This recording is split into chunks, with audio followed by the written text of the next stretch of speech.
kan pakon ge pegah urang di ujian tu sedangkan hari tak ujiannya yang halo hoji jinnya hinona masabonya nah kan lambadannya kali getagun gepajuh ngamade tapi bisa hidup kanas kan nampakan dia tak ulidannya yang tiga pegah kajin nyokai burung tujuh betul. Ya. Kenapa itu? Nah, baik. Kita harus memahami antara jin khannas dengan bangsa jin. Jin khannas dengan bangsa jin itu berbeda. Bangsa jin dengan jin khannas berbeda. Berbeda gaibnya. Lebih gaib daripada jin khannas sendiri. Bangsa manusia itu punya jin khannas dalam tubuhnya. Sebelah kiri kan? Dia tidak bisa melihat kan? Nah, bangsa jin juga punya jin khannas di dalam tubuhnya juga. Yang kebanyakan orang membicarakan bukan jin khannasnya atau jin korin, tetapi yang dibicarakan bangsa jin, keturunan daripada iblis, bukan jin khannasnya. Kalau jin khannasnya itu jin kafir dia, tapi bangsanya lain, bukan sebangsa kita. Kemudian Imam Syafi'i menyebutkan barang siapa yang mengaku melihat jin dalam bentuk asli maka kufurlah ia. Maksud Imam Syafi'i ini adalah bangsa jin, bukan jin khannas ya. Kufurlah ya dalam bentuk asli. Bagaimana dengan bentuk yang tidak asli? Bisa dilihat oleh manusia. Itu namanya tasyakul. Jin itu menyerupai diri dengan sesuatu. Sebagaimana tadi dalam hadis disebutkan. Misalnya jin menyerupai pocong, jin menyerupai ini, menyerupai itu, menyerupai ini, menyerupai itu. Nah, ada beberapa hal orang yang bisa melihat jin. Tentu bukan bentuk asli ya. Yang pertama, di dalam tubuhnya ada jin. Alias indigo. Indigo itu bukan kelebihan ya. Indigo sama dengan sakit. Nah, dia ada jin di matanya sehingga dia lihat, dalam tubuh Anda ada jin. Yang lihat itu bukan dia sebenarnya, jin yang ada di matanya.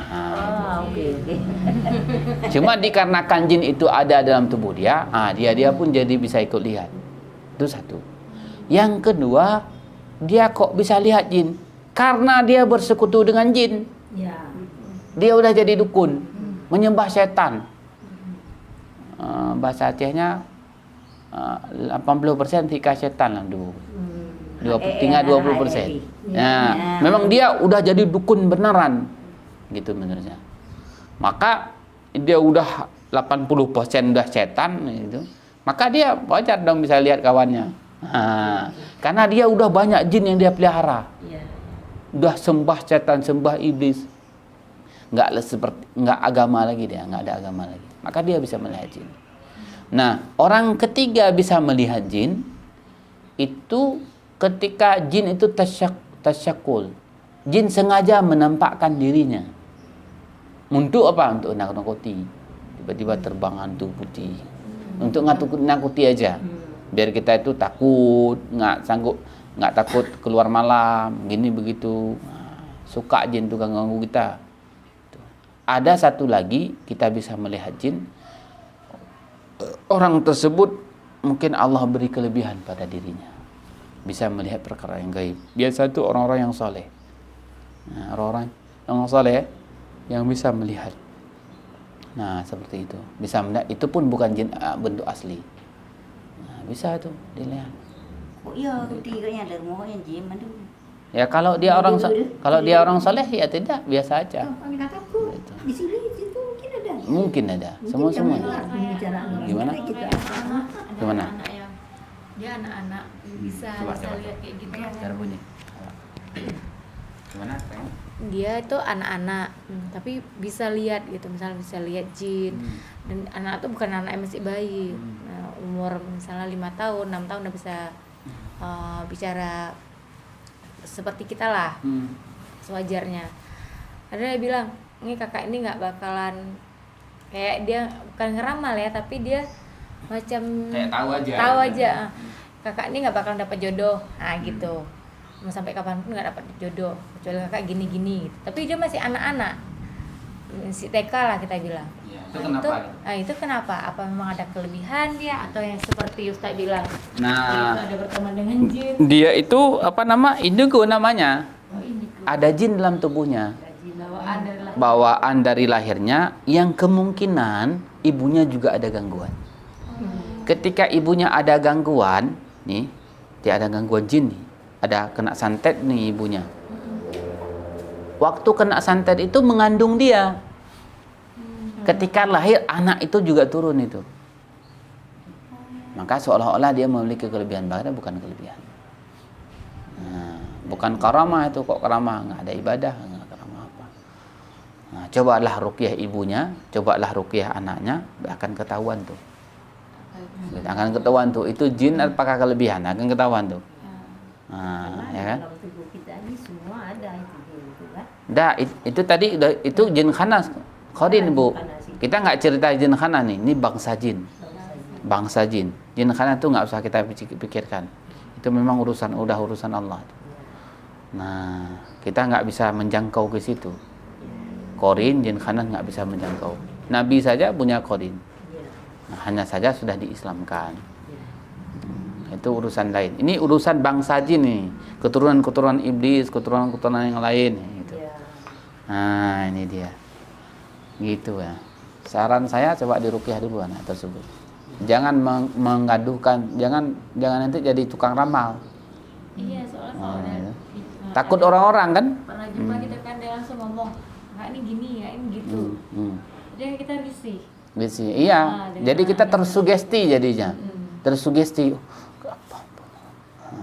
Padahal belum tentu benar. Nah, seperti itu ya. Kalau ingin kita buktikan, kalau memang saya nggak dapat jodoh selama-lamanya, kok tahu? Kamu tahu dari mana? Tanya. Ada jin ini. Buktikan kalau memang ada. Itu. Gitu. Saya meruqyah seseorang itu memang gangguan sihir, gangguan pelet. Masuk jinnya itu saya tanya, apa tujuan maksudnya kamu masuk ini?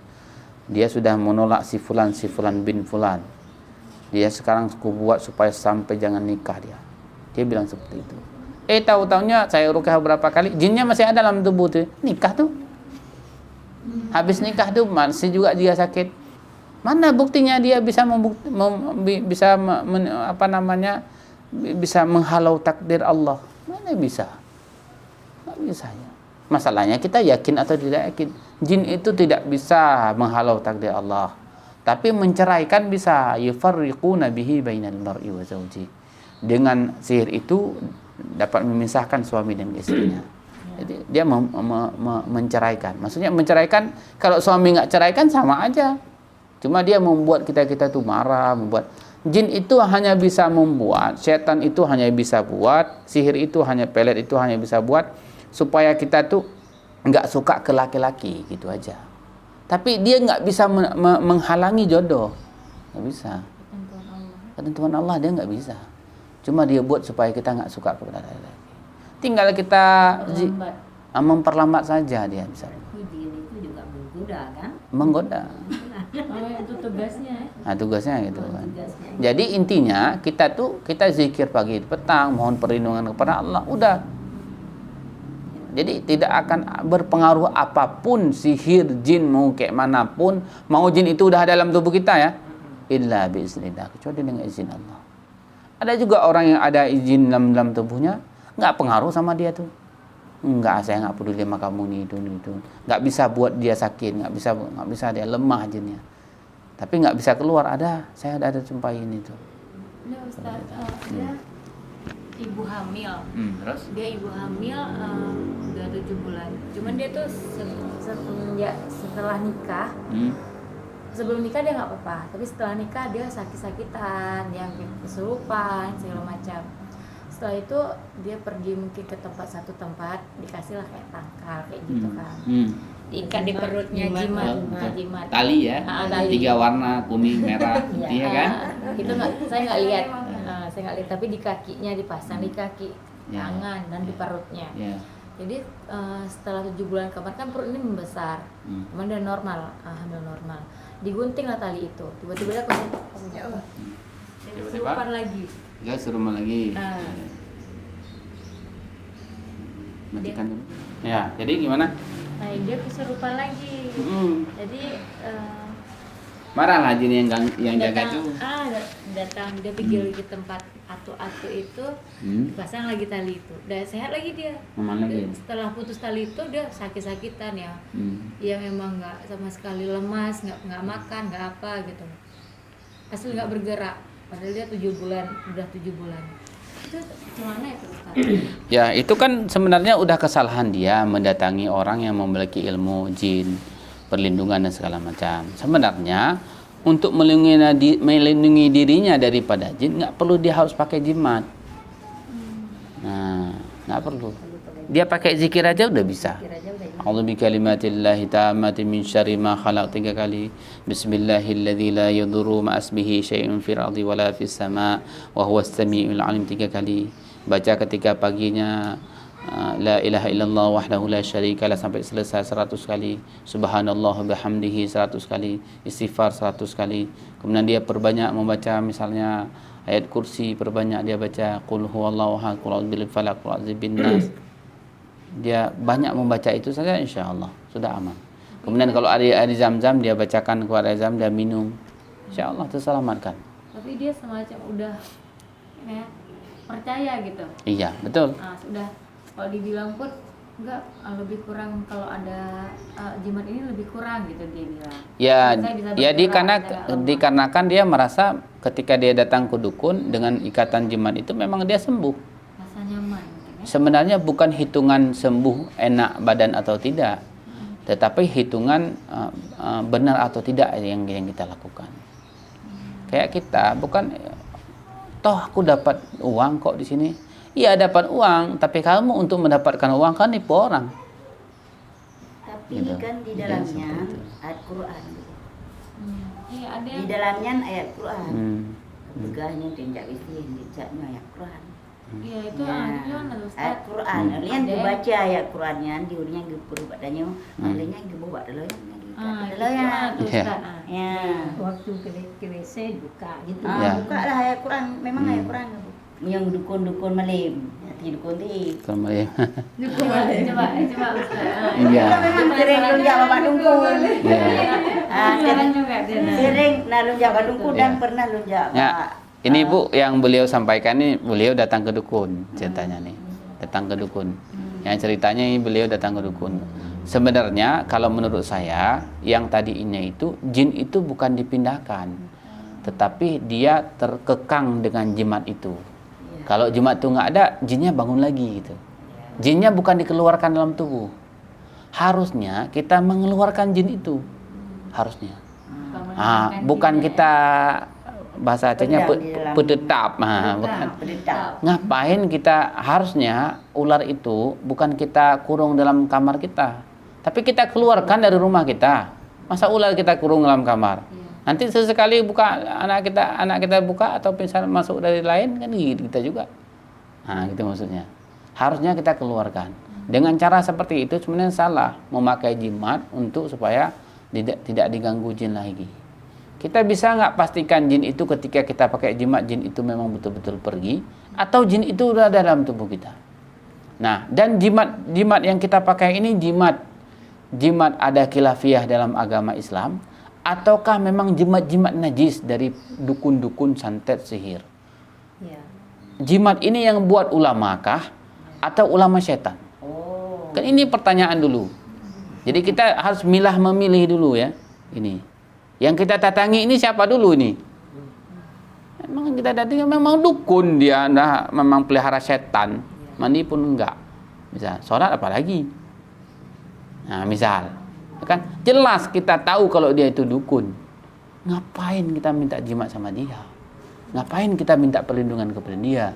Man ata arrafan au kahinan lam tuqbal lahu salatun arba'ina yawma.